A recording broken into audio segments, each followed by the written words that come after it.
The Dragonback series by Timothy Zahn. Book 3, Dragon and Slave. Chapter 11. They waited until the camp was dark and quiet. Then Jack slid his hand under the door and Draco slipped out into the night.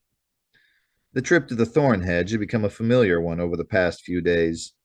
Dracos moved silently along the uneven ground, habit and experience keeping him to shadows and cover whenever possible. His mind, though, was a million restless leaps away.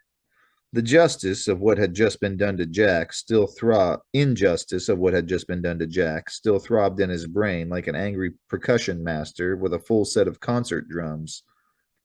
For that matter, this whole situation was beginning to get beneath his scales. This was an important mission, and part of his job was to keep personal feelings from affecting his judgment. But in this case, knowing that and doing it were two very different things. This was a slave colony, and it was simply not possible for a poet warrior of the Khadad to completely suppress his anger and contempt. And as to Jack's idea about coming back to make Fleck regret his actions, it was sadly short of the mark. What this place needed was not a few of Dracos's friends, but 6 assault squads of Khadad and Shantine warriors. 3 squads to free the slaves, the other 3 to burn the entire place to the ground. He flicked his tail sternly. That was not a proper thought for a warrior, and he knew it. Justice was a vital part of the Khadar warrior ethic. Vicious, bitter vengeance was not. And any chance for justice was still a long way in the future. Jack could claim that everything beyond the hedge was his job if he wanted to, but Dracos knew better. There was a large expanse of ground they would have to deal with before they even reached the mansion. Worse, much of that ground was open, without any cover to speak of. No, before he could allow Jack through the hedge, he would have to do a thorough check of the area on his own. He would have to examine the grounds, search for hidden guard posts, and study the outside of the mansion itself. His task was far from over. And perhaps it was because he was thinking too much about the task ahead that he made it to within sight of the thorn hedge before he noticed the faint taste of brumga in the air. He stopped abruptly, dropping flat into the shadow of a bush, silently cursing his lack of attention. A well-known route, a routine duty, that was where a warrior faced the greatest threat of trap or ambush or simple mistake. It was a good and timely reminder. He could only hope it hadn't already been a fatal one. For a long minute he lay in the shadows, his nostrils and tongue sampling the air.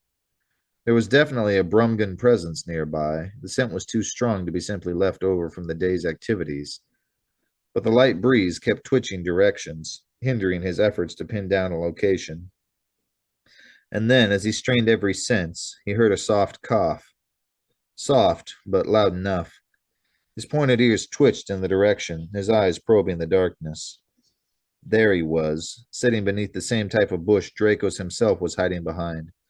A Brumgan soldier, complete with infrared view detectors and a short but nasty-looking automatic weapon. Sitting where he had a perfect view of the spot where Dracos had been digging his tunnel through the hedge.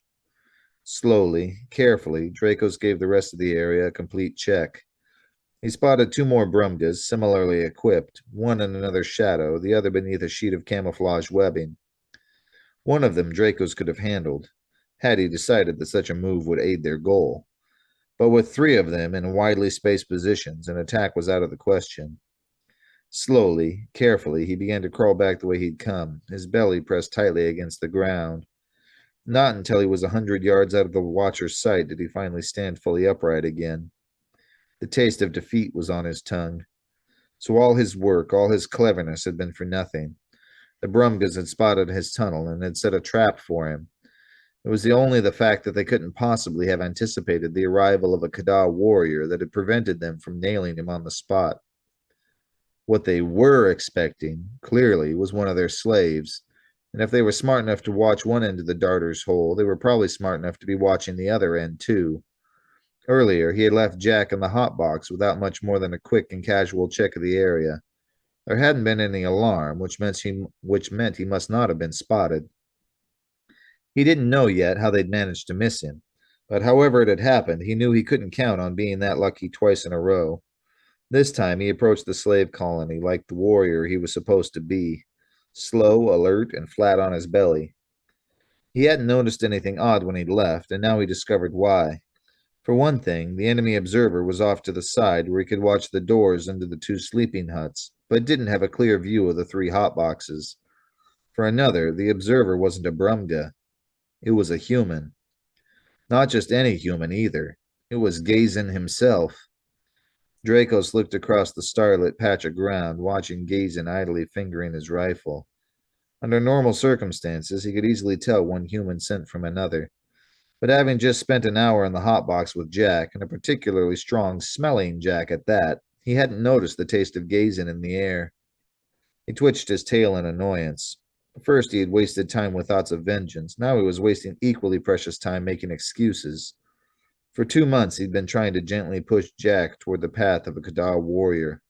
He'd tried to teach the boy to think and behave with a sense of justice and honor, instead of reacting like the selfish thief his Uncle Virgil had raised him to be. Now he wondered if perhaps some of the training had ended up going the other way. He twitched his tail again. More rationalization, more excuses, more wasted time. "All right," he ordered himself firmly. So Gazin himself was here. That meant he was taking this attack on the Thornhedge very seriously. And given that Jack was the newest arrival, he might have expected that Gazin's suspicions would immediately have turned his direction. But apparently that wasn't the case. If it had been, Gazin would have found a place where he could watch the hot boxes as well as the sleeping huts. Unless he didn't know Jack had been kicked out of his bed for the night. Dracos let his jaws crack open in a wry smile. So all unknowingly, Fleck had in fact done him and Jack a huge favor. If he hadn't gotten Jack in trouble, Dracos might very well have strolled out of the sleeping hut tonight straight into Gazin's waiting hands. Carefully, he began backing up again. They'd been saved by the tiniest of eyelid scales, the kind of luck every warrior hoped for. But that didn't mean there was any reason to throw a congratulatory party either. Their main escape plan had just been discovered and neutralized. That meant they would have to fall back on Plan B. Unfortunately, as far as he knew, they didn't have a Plan B. Jack was asleep when he reached the hotbox, his hand jammed under the door to give Dracos a way in. The boy didn't wake up as Dracos slipped up his arm and settled into his usual position across his back.